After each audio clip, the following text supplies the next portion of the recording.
bịa keneli orimili bịalụ kenegwu orimili bịa keneli mmụọ na-ebe orimili bịalụ kenegwu Igbo bụ Igbo n'okporo ụjọ adịla Igbo na-agba alịlị mmụọ na-agbalụ Chukwu mmụọ na-ebe alịlị mmụọ na-ebe akwa ozugbo ududo na mgbọmgbere ịgba ọkụ dị mmegwulo Igbo na-ekerere mgbanwe odegwu na-agba ọkụ ọzọ m mgborili zikwali ya n'onyere anya ọsọ ntagbụ mmụọ na-abịa n'ehiwe nne m ụmụ Igbo tete n'ụlọ ụmụ Igbo tete n'ụlọ ehihie unu mara gbapụ otu n'ogbe gbapụ otu n'ogbe.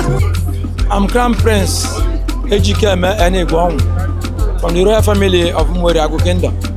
Ife na-eme n'ụbọchị acha bụ na eze ndị eze Obi of Onitsha na-eme omenala dịka etu o si kweti ICC na Benin wa na-eme ya echekpoko Ani Igbo omenala Ani Igbo onye ka m bịa tata ka m witness ya na ife anyị nicha bụ ofu ọ na-akwanyete Ani Igbo gosi na Ani Igbo nwere culture etu nna nna anyị basi eme ma ndị ọzọ ma ndị ọdụ ma ndị ikporo anyị na-akpọ ma ndị mmụọ ada anyị egosi na ọ nwere ife bụ na mmadụ ikwu okwu ọjọọ like a president nye ọda ọ dị kansụl sa eme ya obe onye ka anyị bịata ka anyị witness ya. Afọ m bụ Chike onye Onitsha anọ m Lagos.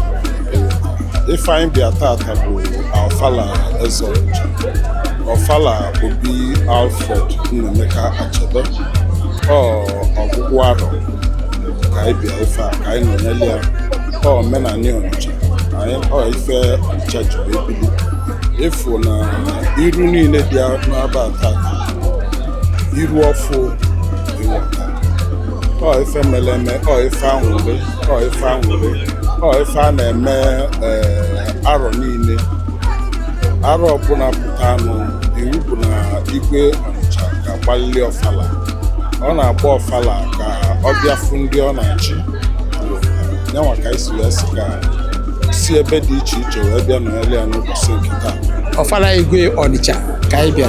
Ofala bụ ife ndị Onitsha na-eme ofugboro n'arọ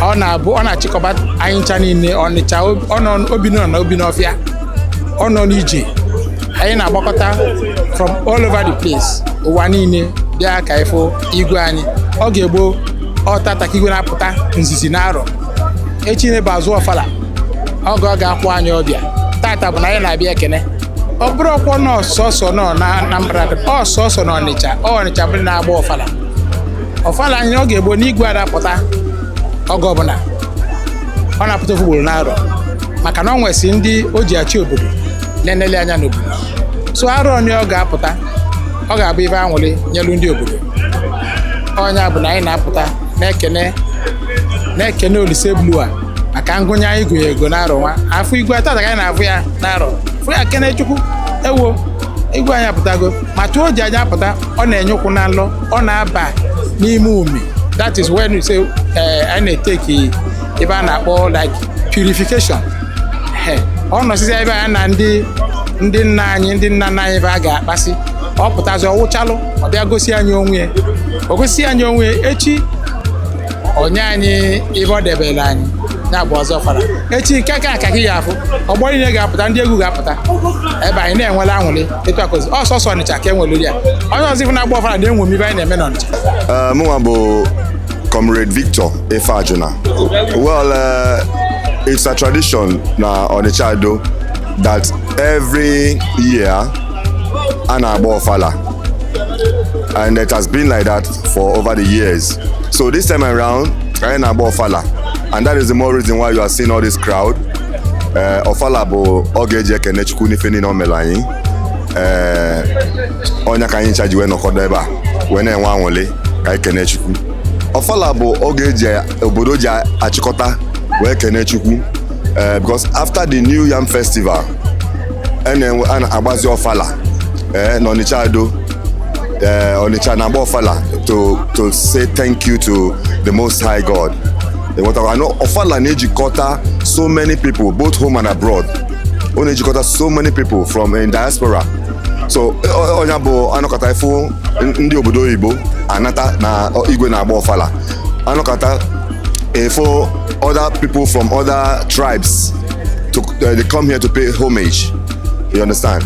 So onye bụ ọfala na-ejikọta all a peacemaking and thanksgiving event ka ọ bụ for obodo Onitsha. Bụrụkwa sọsọ Onitsha na-emie, obodo ọbụla na-agba ọfala na ani Igbo, igwe ọbụla na-agba ọfala, ịghọtago. No na dị ka nke Onitsha erika because of the way it is being packaged, ịghọtago. So and nwekwa ndị igwe na-abịakwa abịa beelu igwe Onitsha, ịghọtago. So if a na-eme na ọfala, you know, it brings people together, it unites the people together, you know. So ọ bụrụ sọsọ Onitsha na-agba ọfala, like I said, it brings people together. It makes all the community come together. Ebe onye ọbụla ga-abịa nwa anwụli with ofu obi, you understand. It creates peace in the town, in the tribe ọ na-eme, ịghọtago. Ọ nwekwa ndị ga-abụrụ ọbụla vanessa ebe okwu na ọfala ka eji edozikwa. Before the ọfala, you have to make peace because all ife gbasa purity, ife gbasa sanity, ịghọtago. So ọfala bụ something that is like after cleansing, after Thanksgiving, you know, a celebration. So it is, you know, onye ọbụla no diaspora is always looking forward to Ofala Onitsha because Onitsha is a great kingdom.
Ebube na dike ebube